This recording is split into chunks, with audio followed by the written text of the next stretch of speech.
मध्य प्रदेश के होशंगाबाद जिले के किसान अमर सिंह पहले रासायनिक खाद और कीटनाशकों पर बहुत निर्भर रहते थे।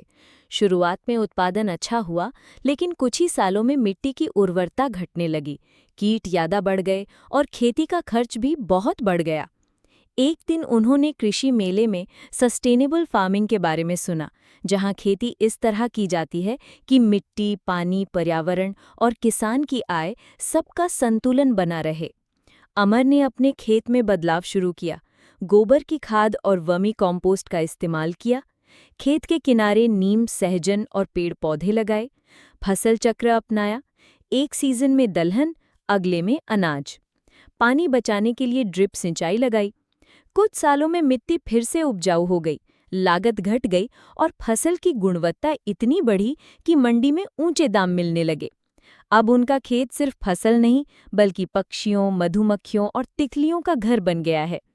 अमर कहते हैं, अगर हम धरती का ख्याल रखें तो धरती हमें दुगना लौटाती है। यही असली टिकाऊ खेती है। सस्टेनेबल फार्मिंग अगर हम हिंदी में कहें तो टिकाऊ खेती का मतलब है ऐसी खेती करना जिसमें मिट्टी, पानी, पेड़ पौधे, जानवर और इंसान सबका संतुलन बना रहे।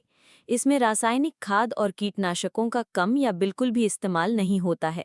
पानी बचाया जाता है, फसल चक्र अपनाया जाता है और पर्यावरण को नुकसान पहुंचाए बिना खेती की जाती है, ताकि आने वाली पीढ़ियां भी उसी जमीन पर खेती कर सकें। कहने का मतलब है, सस्टेनेबल फार्मिंग वो खेती पद्धति है जिसमें फसल उत्पादन इस तरह किया जाता है कि वर्तमान पीढ़ी की ज़रूरतें पूरी हों और साथ ही मिट्टी, पानी, हवा, जैव विविधता व प्राकृतिक संसाधन भविष्य की पीढ़ियों के लिए सुरक्षित और संरक्षित रहें। इसमें खेती का उद्देश्य केवल अधिक उत्पादन नहीं, बल्कि पर्यावरण संरक्षण, संसाधनों का कुशल उपयोग और किसान की स्थायी आमदनी भी होता है।